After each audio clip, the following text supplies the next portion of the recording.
اشرف کی طرح سلیم بھی احسن ڈار، کمانڈر حق، عبد الوحید شیخ اور منظور کیپٹن کے پرستاروں میں شامل تھا، اور جب سے اس نے سری نگر کے سکندر و ٹیپو سے ملاقات کی تھی جدوجہد کے لیے اس کا شوق و عزم دو چند ہو گیا تھا۔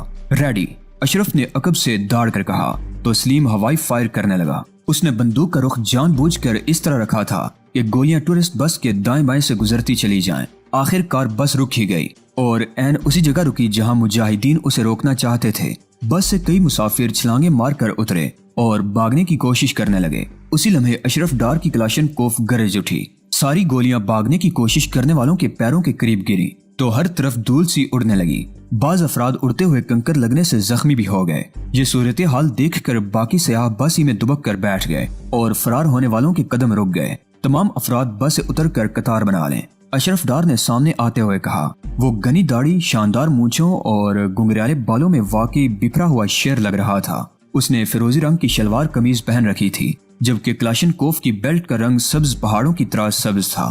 پہلے حلے میں بس سے اتر جانے والوں کو اب ایک دوسرا مجاہد گن پوائنٹ پر لیے ہوئے تھا۔ سارے مسافر دبکے سہمے اور خوفزدہ انداز میں قطار بنانے لگے۔ ان میں ڈرائیور بھی شامل تھا۔ ویسے یہ لوگ وہ تھے جن کو دلی میں خاص طور پر کشمیری مجاہدین سے لڑنے، لوگوں کو کچلنے اور مخبری کی تربیت دی گئی تھی۔ ان میں چند سیاح بھی تھے اور محض تفریح کی خاطر عقوبت خانوں میں قیدیوں پر روح فرساں مظالم کرنے والے بھی۔ ان کی رگوں میں کشمیریوں کے خلاف زہر اتارا جا چکا تھا۔ یہ سب کے سب پنجاب میں سکھوں کے خلاف بہت سی کامیابیاں حاصل کر چکے تھے، لہٰذا اب انہیں کشمیر بھیجا جا رہا تھا۔ تم سب، اشرف ڈار نے ٹھہرے ہوئے لہجے میں کہا، سب کے سب اپنے اصلی نام اور محکمے بتاتے چلے جاؤ۔ اشرف کے اشارے پر ایک اور مجاہد بس میں گھس کر اس کی تلاشی لینے میں مصروف ہو گیا تھا۔ وہ تمام لوگ خاموش رہے۔ سلیم نے ایک اور گولی چلا دی۔ یہ واضح انتباہ تھی کہ زبان نہ کھولی تو ہمیشہ کے لیے بند کر دی جائے گی۔ راجیش اگروال، قطار میں تیسرے نمبر پر کھڑے ہوئے شخص نے گولی چلنے کے ساتھ ہی نام اگل دیا۔ محکمہ، اشرف ڈار زیر لب مسکرا کر بولا۔ محکمہ بتانے کے ساتھ ہی شناختی کارڈ بھی نکال لینا۔ 32 انٹیلیجنس بٹالین۔ راجیش اگروال اس بار زیادہ تیزی سے بولا۔ اس نے شناختی کارڈ جیب سے نکال کر اس مجاہد کے حوالے کر دیا جو انہیں روکے ہوئے تھا۔ Raj Dal Singh, information bureau research and analysis wing. قطار میں شامل پہلا شخص بولا۔ اس کے بعد 22 کے 22 بول اٹھے۔ سب کے شناختی کارڈ مجاہدین کے قبضے میں آ گئے۔ انہیں جس خاص مشن پر سری نگر بھیجا جا رہا تھا وہ یہ تھا کہ یہ یونٹ شہر میں اس طرح قیام کرے کہ ایک طرف کاؤنٹر انٹیلیجنس پر نظر رکھی جا سکے۔ ان میں 3 مسلمان بھی تھے جنہیں باقی 19 افراد سے علیحدہ کر دیا گیا۔ یہ تینوں بڑے مطمئن نظر آ رہے تھے۔ شاید انہیں یہ تسلی تھی کہ اپنا مارے بھی تو چھاؤں میں ڈالتا ہے۔ لمبا ہاتھ مارا ہے کمانڈر، تلاشی لینے والا مجاہد بس کے اندر ہی چلانے لگا۔ کیا ہے؟ اشرف ڈار نے پوچھا۔ ان تمام کے ذاتی ہتھیار، پستول، ریوالور، ماؤزر، اس کے علاوہ کرکٹ کے 3 کٹ بیگوں میں بھری ہوئی اسالٹ رائفلیں، بہت سی نقدی، بڑے نوٹوں کی 11 موٹی موٹی گڈیاں۔ کرنل، اشرف ڈار سلیم کی طرف پلٹ گیا۔ مال غنیمت باندھ لو اور پھر روانگی کی تیاری کرو۔ اوکے سر، سلیم مسکرا کر بولا۔ وہ بس میں گھس گیا۔ اس کے ساتھ ہی اشرف نے کلاشن کوف کی نال نیچی کر لی۔ سنو، وہ غیر مسلموں سے مخاطب تھا، میں چاہوں تو اس وقت تم سب کو ہلاک کر سکتا ہوں۔ مجھے میرے بڑوں کی طرف سے ایسا کرنے کا مکمل اختیار ہے۔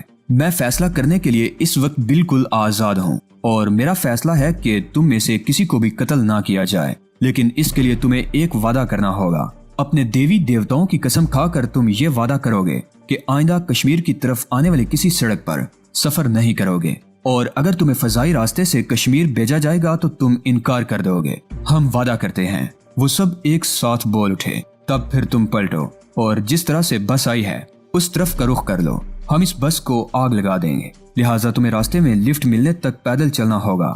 اور ہاں، کشمیر کی طرف آنے والی کسی گاڑی سے تم لفٹ نہیں لو گے، ورنہ میں اپنے فیصلے پر پابند نہیں رہوں گا۔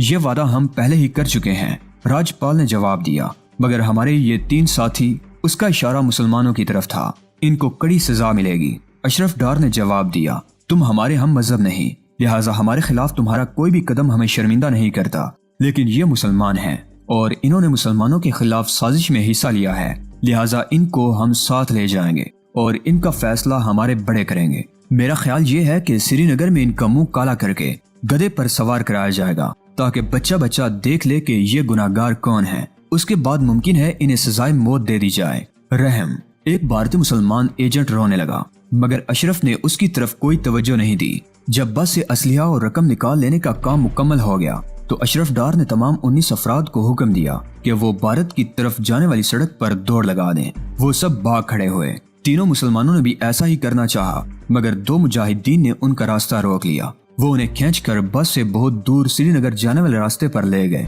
اشرف ڈار نے بس میں بم رکھا اور فلیتا دور تک لے آیا، جہاں سلیم نے اسے ماچس دکھا دی۔ بم پھٹنے سے ہونے والا دھماکہ بہت شدید تھا، اتنا زبردست تھا کہ دور کھڑے ہوئے مجاہدین بھی اپنی جگہ ہل کر رہ گئے تھے۔ پھر دیکھتے ہی دیکھتے بس میں آگ لگ گئی تھی۔ اس سے قبل کہ آگ پیٹرول کی ٹنکی تک پہنچتی، جاڑیوں میں سے ایک پرانی وین نمودار ہوئی۔ مجاہدین اپنے قیدیوں سمیت اس میں سوار ہو گئے۔ وہ شاید 1 فرلانگ دور ہی گئے تھے کہ مزید ایک اور دھماکہ ہوا اور انہیں اتنی دور سے لپکنے والے شعلے صاف نظر آنے لگے۔ اللہ تیرا شکر ہے۔ اشرف ڈار نے پیشانی وین کی کھڑکی کے شیشے سے ٹکا دی۔ وہ ایک اور مشن کی کامیابی پر اپنے رب کا شکر ادا کر رہا تھا۔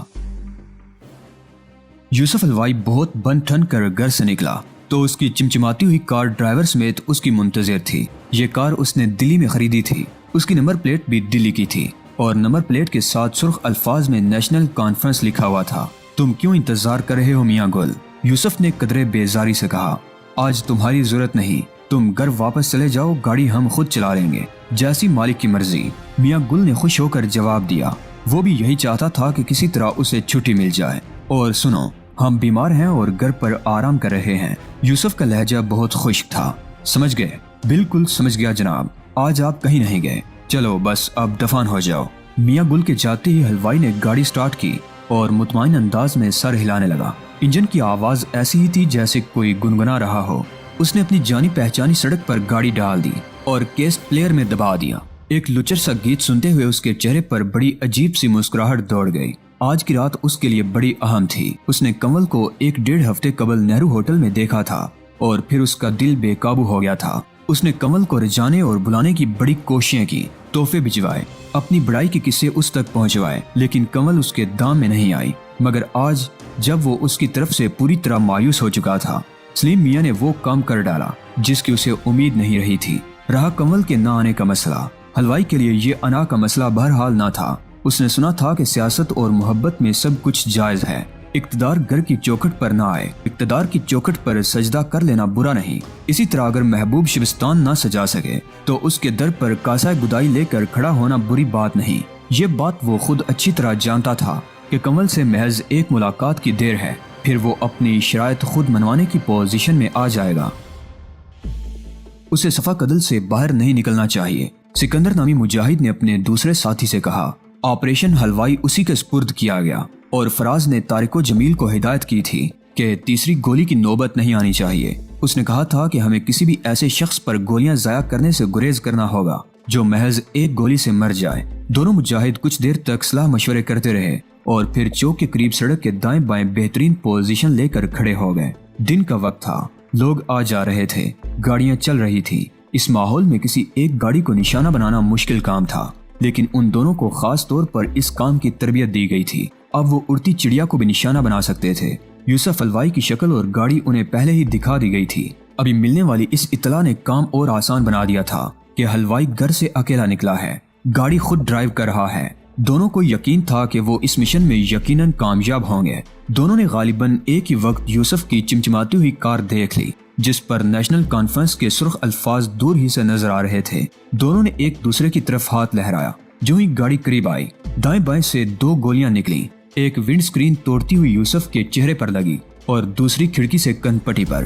اس سے قبل کے جومتی، ڈگمگاتی اور لہراتی ہوئی گاڑی کسی دکان یا دیوار سے ٹکرا جاتی، طارق اور جمیل دونوں نواقدل کی طرف جانے والی اس ٹیکسی میں سوار ہو گئے جو اسی لمحے ان کے قریب آ کر رکی تھی۔ کیا رہا؟ ٹیکسی ڈرائیور نے خشک لہجے میں پوچھا۔ چہرہ، جمیل نے جواب دیا۔ کن پٹی، طارق نے کہا۔ نتیجہ 100%۔ الحمدللہ۔ ڈرائیور نے یہ کہہ کر ایکسلریٹر پر دباؤ بڑھا دیا۔ ماروتی ٹیکسی بہت تیزی سے منزل کی طرف بڑھتی چلی گئی۔ ہم نے بڑے دھوکے کھائے ہیں، غیروں سے نہیں اپنوں سے۔ شیخ عبداللہ کی برسی پر سوپور میں ہونے والے اجتماع سے خطاب کرنے والے مقرر نے کہا۔ ہمیں دھوکہ دینے والا بھی کشمیری تھا، شیخ عبداللہ، اور ہمیں دکھ درد کی سلیب پر چڑھانے والا بھی کشمیری تھا۔ نہرو، یہ تم کیا کہہ رہے ہو؟ صدر جلسہ کھڑے ہو کر چلانے لگا۔ بند کرو یہ بکواس۔ کون ہے یہ؟ اتارو اسے، سٹیج سے اتار دو۔